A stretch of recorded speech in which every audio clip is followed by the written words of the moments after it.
All right, guys, good morning. It is 10 o'clock Central Time. Thank you, everyone, for joining us. We are stoked and very honored to welcome the leadership team from the Loken Group down in Houston, Texas. This is an incredible team. Last year, they closed over, they'll tell you the exact details, but it was something over 600 million in closed volume. In the Houston, Texas area. I believe they were the number one team in the Keller Williams area. And Julie and I were fortunate to have a call with this team on Monday. And so what I would ask of this KW Milwaukee group is this. In the beginning, they're going to kind of give you an introduction as to who they are, how they structure their team, what their workflow looks like, some of their systems, processes, how they work together as a team. I'll be here to help facilitate the conversation, to keep the conversation from going down a rabbit hole. But their goal here really is to provide into content that, to give you insight as to who they are, but then allow you the opportunity to ask questions, dig into some more of their processes. And they're really here to be a resource for this group. We kind of gave them a heads up as to who our Milwaukee group is and kind of the scale in which that we all operate. And so, yeah, we're super stoked to have them on board. And I'm not sure, there's 5 members of the Loken team that are going to be joining this call. And I'm not exactly sure which one's going to jump it off, but I will turn it over to the team from the Loken group to kick off the call. Good morning. I can start. My name is Mandy. I am a listing partner here at the Loken Group, which means I work one-on-one with a listing agent. And I take their clients from right after the listing consult all the way through contract close. So we do both listing manager and a transaction coordinator for the listing side. I've been on the team for about 3.5 years. I've been in Houston for just about 7.5. I moved from Wisconsin. I'm a Badger fan. So I'm from the other side as you guys, the southwest corner. But I'm very excited to talk to you guys. Watched the Brewers win last night. The Brewers are my fave. So I'm very excited to be here with you and share everything and answer all your questions. Cool. Thank you, Mandy. Who's next from the Loken Group? I'll go next in a similar position. My name is Rosie. I am also a listing partner. I work one-on-one with the listing agent. Like Mandy said, we take it from the moment they go to the consult, meet with the client, all the way until they are active, and from the moment they are under contract all the way through closing. We work very closely with our agents.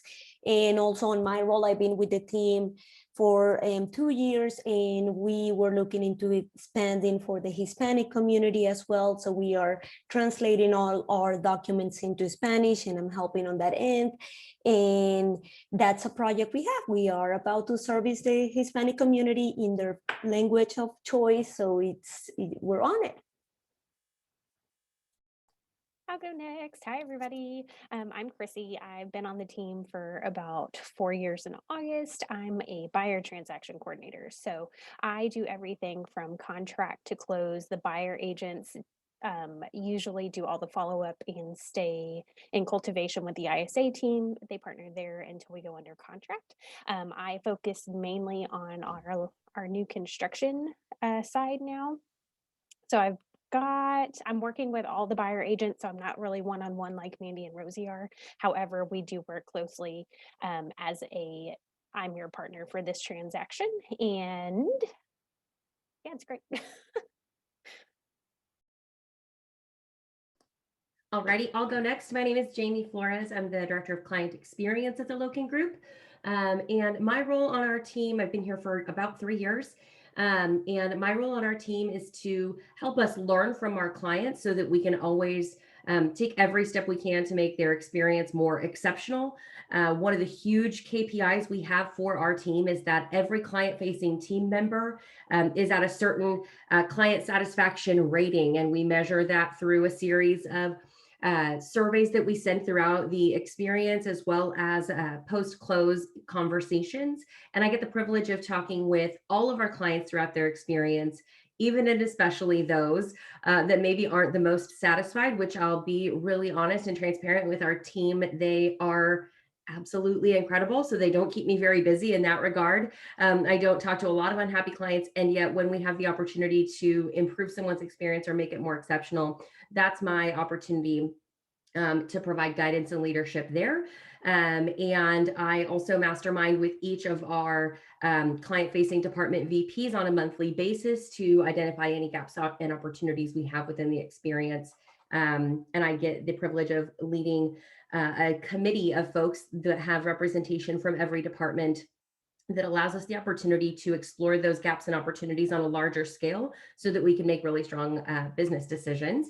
And it's a unique department within a real estate team, and yet we find that it has really improved our bottom line, and we're grateful to, I'm grateful to be here, and our team's grateful to have a strong focus there on making clients happy and keeping them returning and referring. So I think Quasi, you're the last one on our team to share, so I'll turn it over to you. Yeah, last but certainly not least, my name's Quasi. I am the success coach for our photographers, as well as dispatch coordinator for the team. So I dispatch and schedule photography for the listings that we have, as well as dispatch and schedule appointments for our listing agents. I kind of act as a middleman between the listing partners and the photographers, as well as a middleman between the ISAs and the listing agents. I have been with the team for about 3.5 years now, going on 4 in October. I'm originally from Dallas, Texas, and I am honored to be here with you guys today. Cool. Thank you guys for jumping in. I know one of the things that we talked about on Monday too was to give us a little bit of a brief introduction as to your guys' kind of workflow systems, right? When a client enters into your world, what does that look like, and how is your team structured to give these guys a little bit more insight as to some of your workflows and processes? I can speak to the listing process. Right now, the system that we use is property based. It's with Salesforce, but we used to use Trello. We just recently migrated over because we kind of outgrew Trello. But we, as a listing partner, we get the client right after they meet with our listing agent and agree to work with us, agree to move forward. The listing record is created. We come in, we do an intro call to them with a script that all the listing partners, we just got script certified this quarter. So we have certain phone scripts that we have been role playing all year, and then we also get certified on them to make sure that we know our scripts. So we do an intro call, we send an intro email. We ask them, if they're going to meet with the stager, then the stager, we have an in-house stager. She reaches out, sets up that appointment, meets with them, gives them all her recommendations, puts the notes in the file. We follow up after they meet with the stager. What's your timeline look like? What do you think? When do you think you'll be ready for photos? And then we have a couple that's a script too. And then we have a couple like objection handlers. If they say, oh, it's going to take months and months, we come in with like, well, we know you really wanted to get to Denver to see your grandkids. What's it going to take for us to get you there faster, kind of thing. Try to get them to photos as soon as possible. So then we tag Quasi, who schedules our photos with a photographer, and then he can kind of tell you his whole process afterward. The photographer goes out, they put out the sign on lockbox, they take all of the measurements, they write down all the MLS details so that we can put that into the MLS. They take the photos, our photo editor then edits them, gets them back to us the next day, it's usually 24 business hours. And then we send a proof of what their MLS listing is going to look like and follow up with, hey, how did that look? Are there any changes? If they say it's good to go and their paperwork's all completed, because we have a lot of documents that are needed for compliance here. There's about 17 for a listing. So we need to make sure that most of those are done before they can go active. Then we activate. And once it activates, we kind of not fall out of the picture, but we kind of back off and our agent kind of takes over all communication. And then our agent and Jamie kind of alternate communicating with the client while they're active. Right now, the market here is crazy. I don't know how it is up there, but nothing is sitting on the market for more than a few days. So that whole process has kind of taken a pause right now. They're not active very long. So once it goes under contract, we come back in. Congratulations on your contract. We open title with the title company. We give them all the information. When the buyer's agent reaches out, we schedule inspection, we schedule appraisal. We follow up after the option. We have an option period. So we follow up after the option period ends. Here's the next steps. And then we schedule closing, get them to close, and that's that. We do have some virtual partners who work with us on the list side in the background. They, at the beginning, they will create the opportunity command. They create a loop and dot loop. They load all of the docs that we need, fill them all out, send them for signature. They also enter the details into the MLS. They make any changes in the docs that we need. And then once we're under the contract process, oh, she also does pre-listing compliance, which is a godsend. So they also handle our compliance. And then on the contract side, they will send any amendments. They send the offer for signature. So a lot of like just sending the docs, the little time consuming things. And also compliance and commission requests. And then we have one who gets the commission request and then sends a CDA to title, and then revises the CDA if we need any revisions here. Well, she doesn't revise it. She asks the market center to revise it if we need anything. Hey, Mandy. Okay. So real quick, there's a lot in there. Yeah, sorry. No, you're totally fine. What I think would be helpful for this group too is explain a little bit more in terms of how your relationship with the agent works, because it seems as if I'm just surface level. Agent comes in, converts the appointment into essentially a listing, right? Then it sounds as if your team comes in from yes, I want to list until it goes active to manage logistics. Am I accurate in that? That's true. Yeah. And then the agent is then focused back in the market on business development. For the most part, like lead generation, focusing on more listings, things like that. Yeah. And then the agent re-enters the equation with the client once active until there's an accepted offer, correct? Yes. And then from accepted offer to close, your team enters back into the equation. Yeah.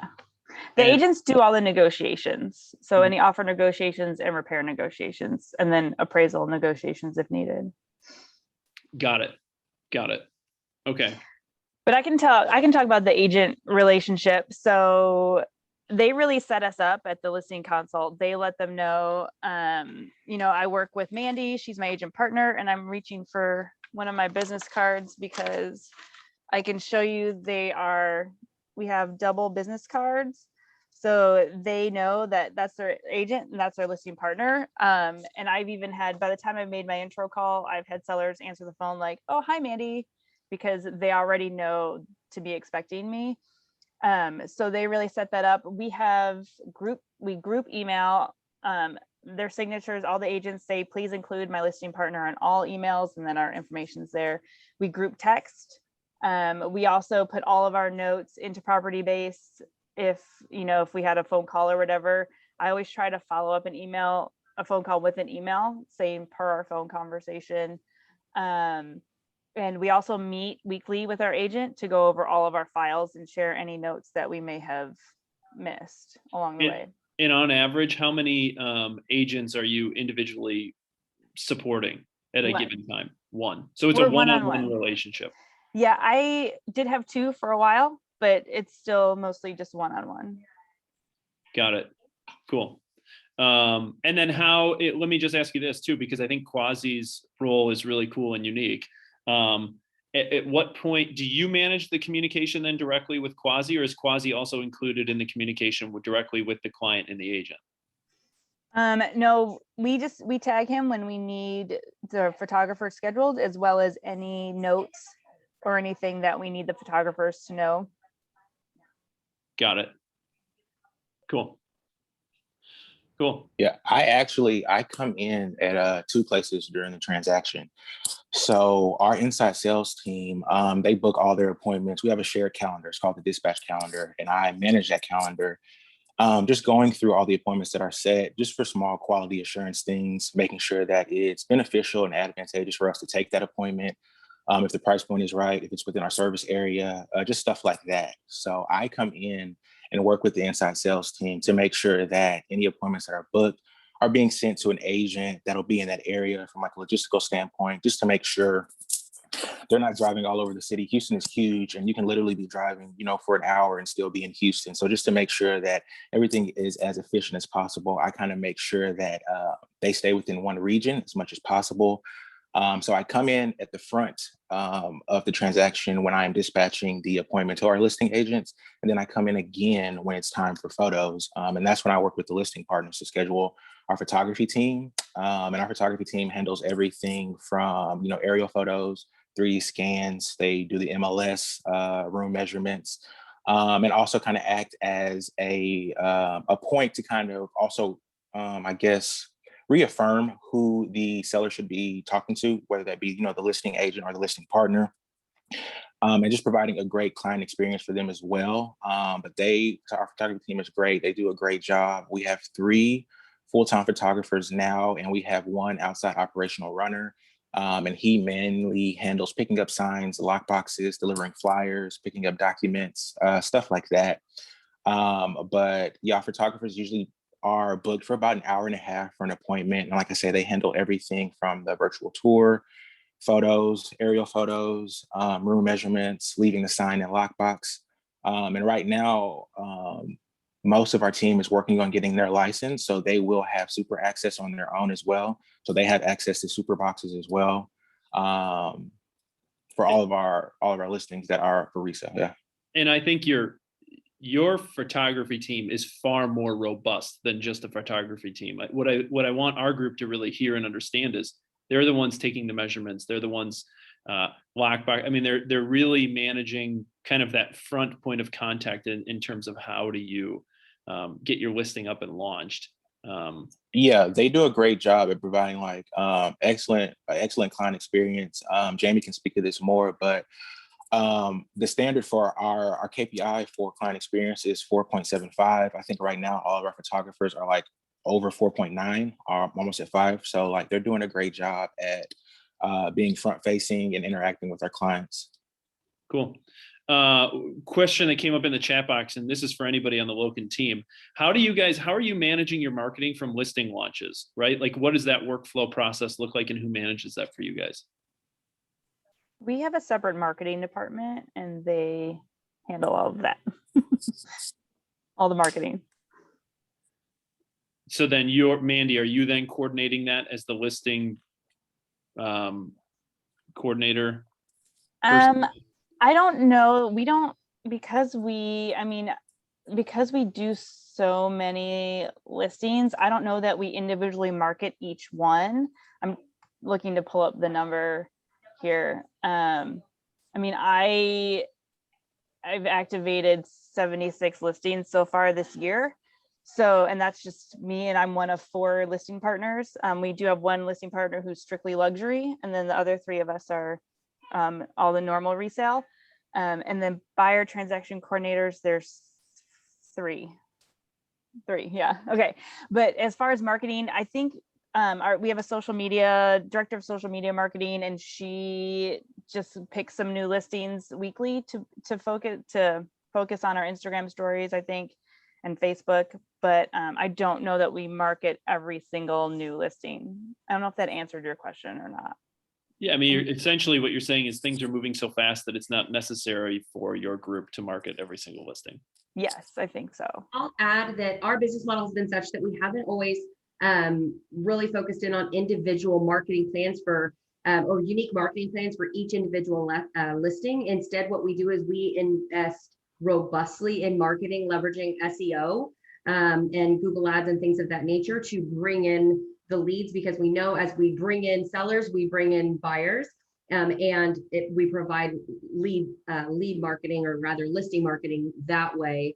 And like Mandy said, we do have a digital marketing coordinator who focuses on social media, but she also focuses in on both placing organic Google ads, and then also driving SEO back to the team, then which goes to our ISAs, and then it just provides that full marketing loop.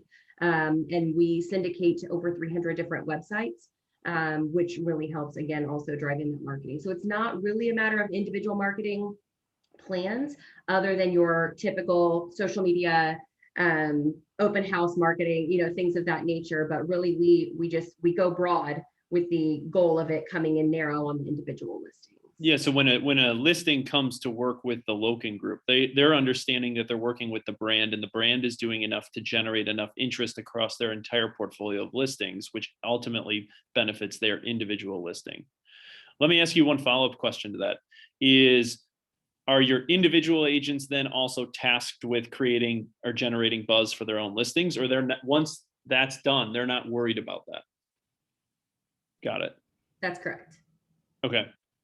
Cool. And then let me ask you this too, and Jamie or Quasi, this is a kind of a question for you, is, you alluded to that a lot of what you do is to generate, again, essentially more buyer leads or more interest in your total group. How do you manage assignments to your team as it relates to lead routing? Quasi, you kind of mentioned, was it more based on location in the geographical areas in which your agent partners work within, or how are you manage that kind of workflow of who gets what? So I do try to keep it regional if it makes sense, but I do keep a running tally appointments each agent has for that week. I also do light reporting every week to track the listing agent's availability versus how many appointments they took, and I use that to base next week's assignments off of. So if I see, for instance, Aaron had 25 available slots last week and he took 10 appointments, that next week I'll make sure, if he still has those 25 available slots, I'll make sure he gets booked for more appointments, just to keep everything kind of equitable. But I do also try to do regionalize when it makes sense, because I don't want them to have to drive from one side of town to the other, because typically in between each appointment, there's about an hour drive time, and they're given about 90 minutes for the appointment. So I want to make sure I keep everything, all the appointments that they take within that hour drive time. And are you, two follow-up questions to that. Are you guys tracking conversion rates so that you are identifying your agent partners who needs help on conversion and who may not need it? And then also, how are you tracking your lead routing? Like what system specifically? They are tracking conversion rates. Our inside sales team handles a lot of that as far as the numbers are concerned. The light reporting that I do isn't so much with conversion as it is with just availability and in-person consults versus like phone or Zoom consults, as well as the year-over-year change from the number of appointments that we've taken, this year versus the prior years. Cool.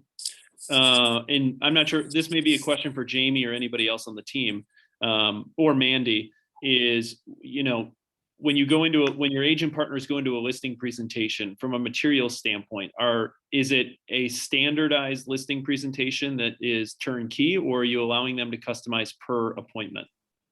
No, they have a folder that's the same for everyone. It has the same materials in it that our marketing department created. So it's turnkey, lock and load, no need to recreate the wheel for each individual client experience. Correct. And the way that they make it more customizable is by really using those marketing materials to leveraging them in their scripts, so that as they're walking through each of the materials, it ensures that we don't miss anything, and also gives them the opportunity to leverage their EQ, knowing best how the client's going to respond to the material, and they can shift and adjust their scripts as necessary. Yet the marketing materials that are very standardized ensure that no step gets missed. We don't forget to introduce Mandy. We don't forget to talk about our photographers. We don't forget to talk about the fact that we're working with a brand, the marketing, all of that. So it's proved to be really helpful there. Yeah, one of the things that, to the Milwaukee group, one of the things that I keep hearing back multiple times from this conversation is, so many of these guys are talking about scripts and dialogues, and they're not recreating the wheel for every client experience. They know exactly who they are, and they know the value proposition that they're going to deliver for their clients. And that whether, I'm just guessing here, whether they're going on a $100,000 listing appointment or a $500,000 listing appointment, the conversation and dialogue with the client sounds the same, because they're very scripts and dialogue focused. it essentially, what I would believe is the Loken Group is a group of efficiency, right? And so that's what allows them and their agent partners to do what they do. I would like to add a little bit on that. Something that has been very helpful, even though, like you said, 100,000 versus a 500,000, we go the same route. We are prepared with our scripts and we customize it to the needs of the client. Yet the pass the baton moments are crucial because we get the opportunity to see notes after the listing agent comes back from his appointment. Same with the buyer's agent, to see what is the why behind the why and the deep motivation on that sale. We cannot treat the same somebody that is going through divorce as somebody that lost her son, that's somebody that is, having another baby and growing their family. So the way that we can stay in the client experience path is to be very, very intentional about the pass the baton notes that we provide between listing agent and listing coordinator, buyer's agent, buyer coordinator, and everybody in the team can access those notes. They know who, it's going through a tough divorce or it's going through a situation, and we adapt to that. Okay, so I want to go deeper here, Rosie, because you just touched on something that I think these guys is as support, right? What I would call success support. Pass the baton notes are vital, and that the way that you customize your client experience is in the notes that your agent partner provides your teams, so that your teams can then customize the experience based on the conversation and dialogue that was had. Absolutely, yes. It can break rapport in a matter of seconds if we have the wrong notes and we go off the wrong motivation, and we come across very excited to somebody that is coming through a tough sell. It's crucial. Like, to me, the efficiency of being scalable but being personable and also staying on the client experience path is to pay close attention to what the listing agent hears, and it's been passing to the coordinators. So we are all go off the same motivation. We know who are we serving. Totally. And guys, one of the things I want to make sure that you note in the chat section that Jamie dropped in, their pass the baton notes are so critical to this team. It's actually a KPI. And if you're unfamiliar with what a KPI means, it's a key performance indicator. It's that important that they track exactly their agent partner and their pass the baton notes. Anybody on the team can take this question. And Sarah Vogel saying, thanks for bringing this up. Go a little bit deeper in terms of how do you guys handle and manage scripts and dialogues? Are you doing them together with your agent partners? How are you practicing them? What does that look like? Things like that. I can take that one. I wanted to add just one more plug for the KPI around pass the baton, if that's okay. Totally. Okay, perfect. So when we sat down at our planning advance last year, we identified that our number one goal for 2021 is to deliver the most exceptional client experience possible. And we determined as a team that the number one way we were going to do that was to shore up any of those, quote, pass the baton moments. And so we said, well, how will we know that we've been successful? Because that's such a subjective concept, right? Like, sure, I can make the notes and Rosie might read the notes. I know Rosie's always going to read the notes. Rosie's amazing, but let's pretend maybe she just is having a weird day, right? I can write the notes all day long, but how do we ensure that the other person is reading the notes? How do we ensure that we're always writing the notes? So on and so forth. So what we've done is, throughout our client experience, we have several in-transaction surveys, like I mentioned at the top of the call. And in every single survey that we send out, and in every phone call I make, the question is asked, did you always know what to expect from your listing team? Did you always know what to expect from your buying team? And that helps us to know. We're asking that question in such a way that allows us to know, I said something was going to happen at 5 o'clock. Rosie made it happen at 5 o'clock. So that means that the client then knew what to expect. Are we always setting our partners up for success? Are our partners setting our agents up for success? Are the agents setting me up for success? To Rosie's same point, I admittedly have had the moment where, oh my gosh, I'm so excited to be helping you get your home sold. They're like, oh, it's actually from my dead mother. I'm like, oh, oops. Right? Like that's not great, right? They didn't expect to hear me celebrating that. So that's where we really leaned into that KPI. How can we make sure that our clients always know what to expect from their teams. So that I could preach on that all day long. Oh, you're muted. Are you talking to? Sorry, my bad. I want to go a little bit deeper here because I think that the fundamental gap where a lot of teams fall apart in their ability to scale is I see a lot of questions in the chat section around CRM, right? Here's what you need to know. And Jamie, correct me if I'm wrong on this. Your agents don't have any other opportunity to pass those notes on other than through your CRM, so that the team is all working with one modus of operandi, right? They're working in one system versus this agent uses Post-it notes and this agent uses Slack and this agent uses Trello and whatever it may be. The team, it works because the team is all operating out of one operating system. That is the way it's designed. I will say that we're not always perfect at it. Now, the one operating system, in fact, is property-based. Now, do we sometimes email and text and have voice-to-voice conversations? Yes. Do we sometimes get our foot in our mouth when that happens? Yes. What I will say, and I just want to brag on our buyer partners and listing partners, is that I can always count on if there has been an important conversation that's transpired. I know Mandy is, if she has been a part of that conversation in any way, is going to make sure that the details of that conversation are in property base. Is that her responsibility? No. Is she doing it to make sure that the client has the absolute best experience possible? Absolutely. And so we really try to keep everything there so that I don't call somebody and congratulate them on selling their dead mother's home, right? Like that's exactly the point there. So that's the way it's designed. And in fact, in property base, there are ways in our CRM to email directly from the CRM, and it'll look just like your normal template. It'll look like you're emailing from Outlook. There's a way to eventually even make phone calls from that CRM if we choose to leverage that tool, so that it tracks when we've made phone calls and prompts us to take notes as a follow-up. And So how do you measure, yet, but we will be.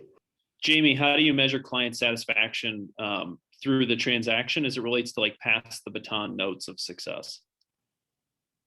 We measure that through a number of things. So as I mentioned, we have in-transaction surveys, and we're very aggressive. Maybe that's an understatement. My team will probably be laughing right now about that, but we're very aggressive with the follow-up on those surveys, so much so that when we don't get them, we have a virtual partner that's following up with text messages pretending to be me saying, hey, this is Jamie, Director of Client Experience. We really want to know how you're doing. Also, all the listing partners and buyer partners have taken up the mantle also of helping to get that feedback. So all of the questions that we ask are related to a client experience KPI. And our standard for anybody who's client facing as interdepartmentally is 4.75 stars out of 5. And our team goal is that of all of the surveys we send and all of the Google reviews we receive, of those, that 90% of those would have provided 5-star feedback. So that's our TLG experience rating. And then we have our individual client satisfaction ratings, and we have a pretty robust measuring and accountability system for that as well. And are you surveying your clients at multiple times throughout the transaction, correct? Yeah. Yeah, I think one of the other mistakes that I see oftentimes with many teams is the only time that they're surveying their clients is post-close. And at post-close, you can't do anything about it. So you're not able to course correct or call an audible. Right. Are there other places in which you're asking for reviews in terms of Google, Facebook, Yelp, other platforms? Yes. So we have our in-transaction surveys, and if we do find that someone is having an absolutely exceptional experience, we will ask for the Google review at that time. Yet also at the end of every transaction, 2 weeks post-close, we have an automated system that requests Google reviews. And then after 1 week has passed from the initial request, there's an automated reminder. And we do ask that of every single client. And also back to our amazing listing and buyer partners, they are driven to get that positive feedback in. And so they're also asking for those Google reviews whenever they can as well. Cool. I would like to go back real quick to a previous point, and I think it will add up a little bit. Before coming to the Loken Group, I used to work for a top producer agent in the Houston area who was a solo agent, and I know that it's a big fear that when you have a coordinator, if that coordinator leaves their team, something happens, she leaves the office, no one knows what's happening with that file of the seller, and it lost communication and it breaks rapport. So there is a point I wanted to add. When you use the same software, whatever you call it, property-based, Trello, emails, whatever that is, the notes are able, if Mandy is to drop dead, which Mandy will live a long life, but she and I have the same position and we're friends, and if Mandy leaves the office suddenly because whatever, I am able to jump in, call that seller and take it on the same spot she was, dropping on the motivation, taking everything from there, and the listing agent doesn't sweat it because the listing agent knows the listing partners have the same notes and we know what we're doing and we'll take it from that point. And that has been a night to day difference between me working from a top producer agent solo and working from a huge team as we are in the Loken Group. Well, and Rosie, to your point, it allows your team to live by the saying that everybody's replaceable. And when you have systems and processes that are scalable, that you then allow to insert new talent whenever talent goes to seek new opportunity into the transaction, and you don't have to worry about the transaction being fumbled or having a poor client experience. And let's add to the equation happiness, because being replaceable is not having fear of not having the job. Then it's for the sake of the listing agent peace of mind to go there, go deep on business development, because they know we got it, we have our processes, everybody can pick it up on the streamline that somebody had. I myself, I am happier, and it's a less turnover rate. It's a happier environment in a very high pace industry. If I know that if I need to leave because something happened for my baby, Mandy's got it like this, and there's no break on report in any sense. To me, it's like it's a internal client satisfaction experience, if you know what I mean. For sure. It's continuity. It's continuity in the experience is what it is. For sure. All right. I want to kind of transition here because we have some of our buyer partners on your call too.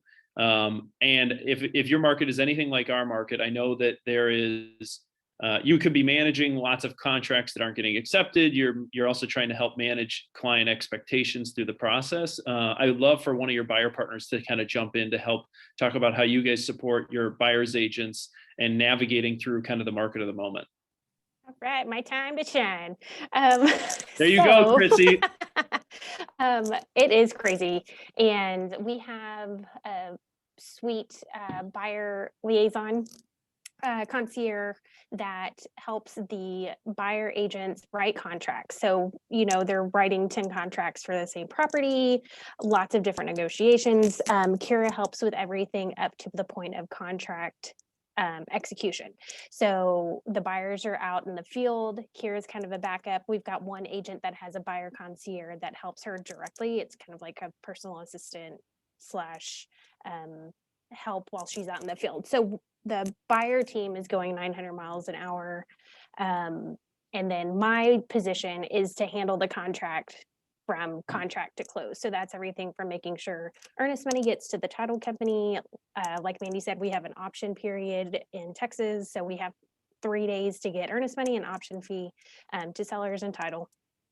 Got to get inspections going because we only have 10 days of a window before the buyers can terminate the contract and get their earnest money back.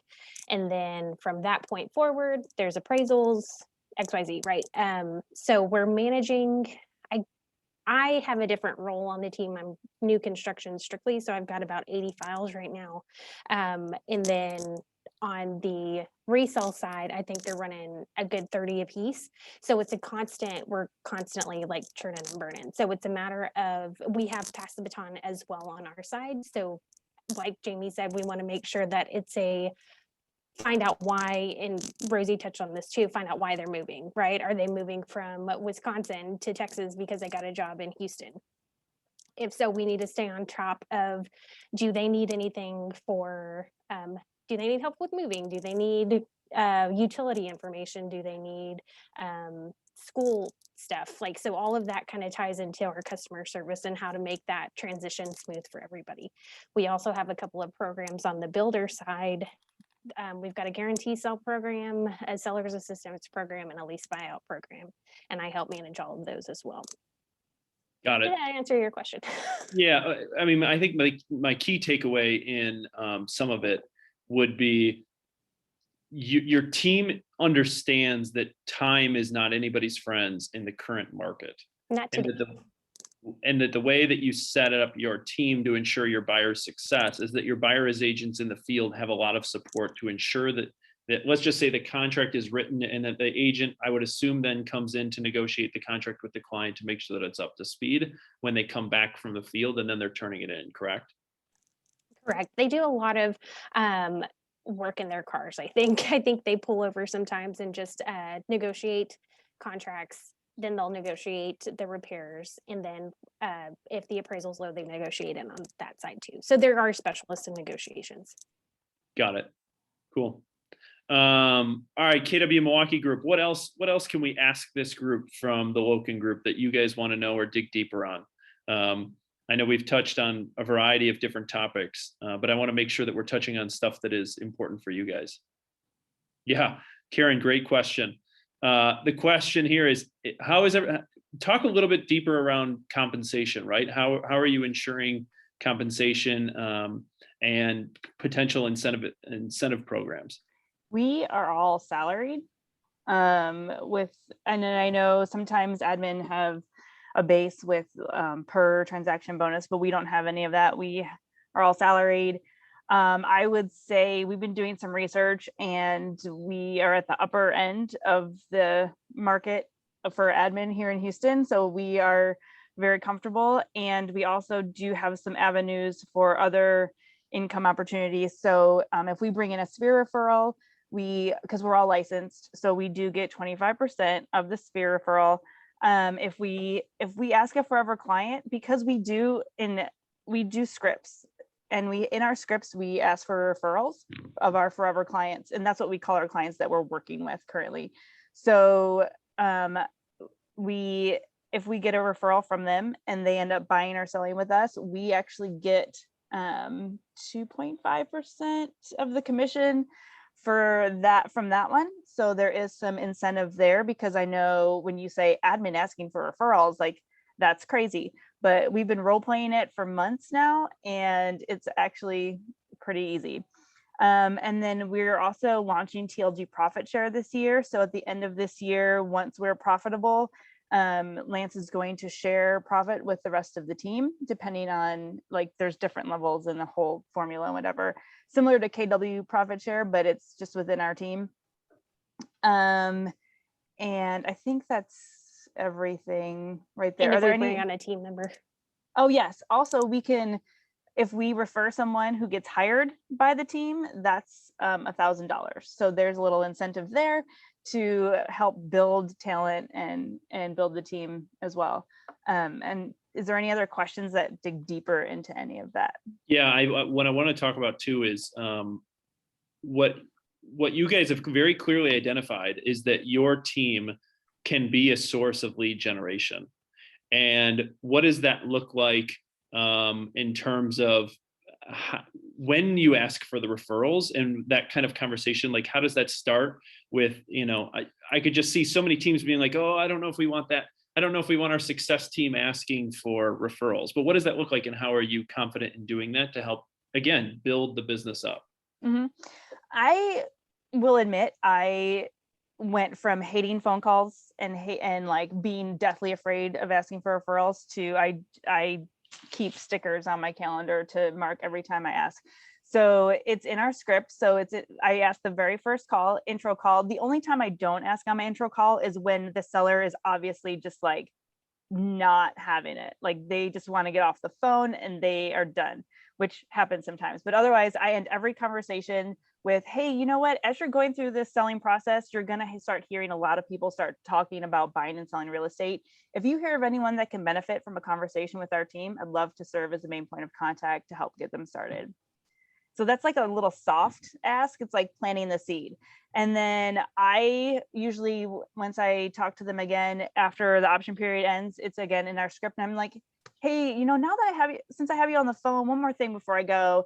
Do you have any friends or family that are looking to buy or sell real estate? Or is there any of your friends and family that we can help out? Because we want to add value. So the basis of the referral is just knowing that we are their best choice in Houston to sell and buy, and we want to add value to them and we want to help them out. And if they're having a great experience, why not share that with your friends and family? And that took a lot. Like Rosie and I role played, Jamie and I role played weekly since November, December, for months. So we did write the reviews the referral asks into our scripts. And we've been role playing weekly on those. And so the more you do it, the easier it gets, honestly. Well, and it shows that this business is a team sport, right? Whether you're supporting the transaction, whether you're negotiating the transaction. And at the end of the day, what everybody needs to understand is no one gets paid at the end of the day unless there are transactions to be had. So everybody plays a role in helping turn over every possible stone to find a transaction to ensure that everybody's has a financial opportunity to continue within this business. Yep. The head of our department, her goal was to have our referrals generate to pay the company back for our salaries, basically.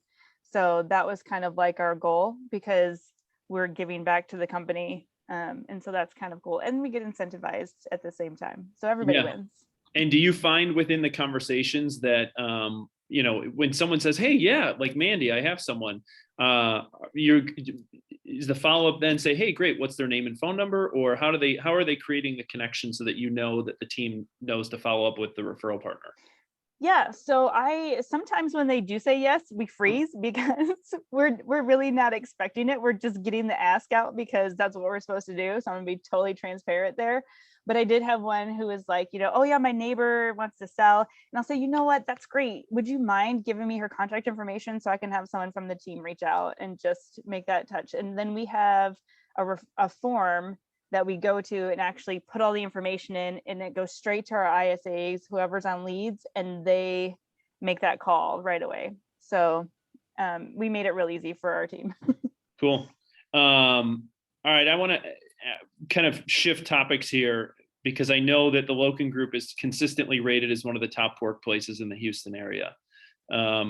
How have you guys kind of managed through 2020? It's very clear on today's call that everybody's working in different workspaces. How are you managing the relationships, your culture, your community, and ensuring that your team is still cohesive through all of this when everybody's been kind of turned upside down in terms of where they're working or how they have been working? I would say where we've had one of the biggest opportunities to grow or explore in 2020 when it came to team culture is I know that we have not figured it out perfectly. That's what I'll say, right? Like none of us are perfect. None of us know exactly the right thing to do. But one of the big shifts in perspective we had was at the beginning, we were trying to operate as a team that was in office, just not right now. And we were trying really hard to just keep that same culture of the, physical office culture, just kind of virtual. And we've been working really hard to make a shift to, we are a team that works virtually. And what is the culture we need to create around that? Instead of trying to be, square peg, round hole. And so some of the things I think that we have found to be successful are for our team, just I can only speak to our admin team. Our admin team has always had a really strong culture and I think has remained really strong throughout this interesting experience we've had over the last year. But we have daily stand-up meetings. They're approximately 15 minutes. And they're very low pressure. They're very fun. It gets the day going. I don't want to miss what we call it Rev Up. I don't want to miss Rev Up. If I'm on vacation, I'm still trying to get on Rev Up because I want to participate and get, and hear from my friends. And so we have sometimes a silly question, sometimes an opportunity to share gratitude. It's really just think of your typical icebreaker, but we have it every day. And that's proved to be really helpful. And we also, and this sounds really silly, but it's the thing that in my mind has worked really well. We have a platform, we use Teams, but historically we've also used GroupMe, some other platforms, but admin team, and I don't know about every other team, but admin team, we're talking to each other throughout the day, all day, every day on Teams about what our challenges are, what we're facing, what funny meme we just saw, when we literally just can't even with a client. I know I have been guilty of been like you guys, these glitches, we call them glitches when a client has a complaint, they come in threes always. And I'm like, all right, I've got two, who's got the third one for me? And so we really have built that rapport, and that, the relational equity there through staying in touch that way. And then also we've tried things out like happy hours, trivia was a big hit for us. But doing that in small groups versus large groups has been really popular as well. So those are my opinions on how we've maintained some great culture. Does anybody else have anything to share? I just want to add I love what you said, Jamie. I just want to add the element of discipline. I feel like everybody in the Loken Group, and this is something I want, inspire people to feel, it's the grit of following the time block, following the schedule. Like Jamie said, you might feel stupid the first day that you jump into Rev Up and somebody asks you, why would you hate on a pizza, right? But the compound effect of day after day sharing happy, not so happy, gratitude, affirmation thoughts with your group will build into the culture that me personally, if I'm not in Rev Up because I'm in the dentist, I will miss Rev Up. Like I will be like, there is something that I didn't get on my day. And also with Roleplay, like Mandy and I will Roleplay every Thursday at 1:30 p.m. Am I having a bad day? So what? Mandy's waiting for me on the other side on the screen and I need to role play. So it is a little bit of discipline. It is a little bit of, I am going to show up no matter what. And you won't see it at the beginning. And I say this for the admin because I was not having it asking for referrals. I was fearing that a seller that is a high D, I'm just giving you an example because we go off the disc profile to whom are we talking with. I will fear that a seller that is a high D will hate my accent and will be like, I don't know, I need to get off the phone. And then I will fear asking for a referral. But the compound effect of role playing week after week gives you the confidence to do it. So I will say, trust leadership, trust the process, do the work and do it every day. So you can see the effect in hindsight. For sure. Guys, just for perspective, and anybody on the Loken Group can provide this real quick. Last year, how many transactions did you guys manage as a team? And then what is the total scope of your ops team versus your agent partners? We had 2,500 transactions last year. Chrissy, what was the number? 2514. 2514. We had to text Lance because we only know like our personal numbers. We didn't know the whole team numbers. So off the top of our head. So 2514, and it was 664 million in production. And what's the total of your organization? How many are on your ops team? We have 4 listing partners, 3 buyer TC, so that's 7. Elena's 8, 3 photographers, 11. Quasi's 12, editor 13. Jamie, I don't know. So like 15, 16, less than 20 on the ops success team. And then right now we only have 2 full-time listing agents and 2 part-time listing agents. And Chrissy, do you know how many buyer agents we have? I think we have 8 or 9. Okay. I lose count. Yeah. So well, guys, what you're telling me is you are investing in the client experience, and that the client experience, you don't need to hoard a whole bunch of agents, because the agents are there to convert the business, and that the service experience is actually what keeps the business continue perpetually flowing. Yeah, my agent actually, out of 2 agents, he had 20 closings. He has 20 closings this month. So, I mean, we're still doing numbers, even with just 2 agents.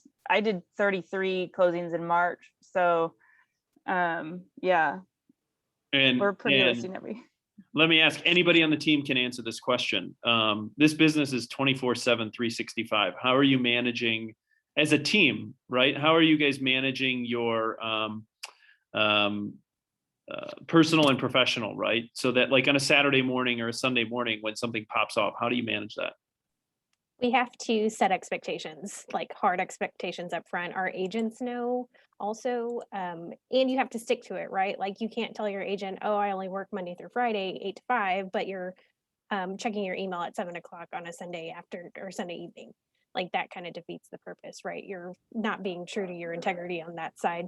With our clients, we let them know we're in the office behind the computer Monday through Friday, 8 to 5. Your agent is out in the field during this time. On the weekends, they are your contact. They also handle all negotiations, all contracts, all of that. Any after hours is on the agents. And they still have some trouble with the work-life balance, but they're getting a lot better at it than the past couple of years. They take days off. They do what they can to maintain that work-life balance. That's all I have to say about that. So it's a balancing act in the partnership between you and your agents. As you know, your agent may be off on Tuesday, Wednesday, but you're working to manage the file through to success. And that there may be times, you know, you're off Saturdays and Sundays and they're managing through client expectations to ensure that you're delivering on your client experience, correct? That is correct. Right. And when we have, sorry. Go ahead, Rosie. No, sorry, Jamie. On that point, there are in real estate, we always quote this from our one of our coaches, Brindley. In real estate, there are no fires. There is a fire for 911, but then the real thing is catching the activity before then. A quick example is our checklist will have in there schedule the final walkthrough to say something. So the agent doesn't have to get a text on a Saturday from somebody saying, can I go do the walkthrough from 3 to 4 p.m. because the walkthrough it's on my admin scope of work and I need to get to that before then. The sellers know that we work from 8 to 5 or whatever time that is. So things work around that in the same way that they would treat a title company. Just wanted to add to that point. That's exactly right. And when we set those great expectations, we notice that we have less client experience issues. And what we always know that typically the root of any client experience challenge that we are facing is because somewhere along the lines, we have failed to either set, meet, or clarify expectations. Now, that said, if there are client experience, like major client experience issues, somebody is extremely unhappy, we have an internal process for that because we have someone always available to answer the phone. If someone answers the phone at the Loken Group and it's a dissatisfied client, there's a process they go through and they fill out, there's like a short form they fill out and a notification comes to my phone automatically that says, hey, someone has experienced a glitch, check your email. That prompts me, especially if it's a Saturday, to go and check my email and work towards resolution with the agent on the glitch. And one of the things that's been really cool, again, I've said this a million times, bragging on our listing and buyer partners is even on the times where, especially it's not on the weekend, the buyer partners and listing partners are script certified on handling glitches, which is again what we call like a complaint or a client experience issue. They're certified to handle those things through their scripts. And that's why I said I get a lot less of those phone calls. But after hours, if necessary, I will jump in and manage any sort of glitch or anything like that may come up. Yeah, I think one of the coolest things, Jamie, that you said was very, very introspectively. If a client is unhappy, where in our processes is did we screw up or did we fail them? And then let's be introspective about that. And again, I go back to you guys have been phenomenal in talking about scripts and dialogues are not just for agents, and that everybody plays a role in the success of the team and the role in the success of the client experience. So cool. Charlie, can I just share something? Yeah, go ahead, Sarah. I've been on a couple masterminds with Elena from the Loken Group, and I just want to say how much I appreciate the culture of sharing. They even have a website with forms, scripts, templates that they share with other teams that you can log in. I don't know if you guys would be comfortable sharing the link to that website. I think it's TLG Shares or something similar. I found a ton of great resources on that website, and it's just really much appreciated. Cool. Yeah, there it is. Yeah. And also, I think just such a key point from an admin perspective, any agents that are looking to add an admin to their team, that handoff and really stressing the importance of your admin as a partner helps us do our job so much better, because lots of times there might be some mistrust, or perhaps they continue to reach out to the agent when really the admin is the person responsible. That really changes when people or when the agents really stress the importance of the admin and their role. For sure. Just even the word partner is super helpful. For sure. Well, I want to thank Quasi, Jamie, Mandy, Rosie, Chrissy. I believe that's all 5 of you. And if I missed anybody from the Loken Group, I sincerely apologize. You guys have been phenomenal. We sincerely appreciate your willingness and of giving to our group up in Milwaukee. And if there's anything we can do for you in Wisconsin, please let us know. But thank you for giving us your time for an hour and pouring into our group. Charlie, if you know of anybody moving to Texas, give us our information. And we can for the sale. This is how we do it. Also, if you guys have any questions, you're more than welcome to reach out to us. All of our information's online, and we're happy to answer any questions past this point too. So I had fun. Thanks, Charlie. For sure. Guys, thank you for jumping on. KW Milwaukee Group, thanks for pouring in and learning from this group. And if there's anything you need to support you in your roles, you know that our leadership team is here to support you. And we will make sure to send this recording out to the group post afterwards, so that in the event that you want to watch it back, it will also be on the YouTube channel as well. Loken Group, thank you. Have a phenomenal frickin' day. And we hope that you continue to shatter records in 2021.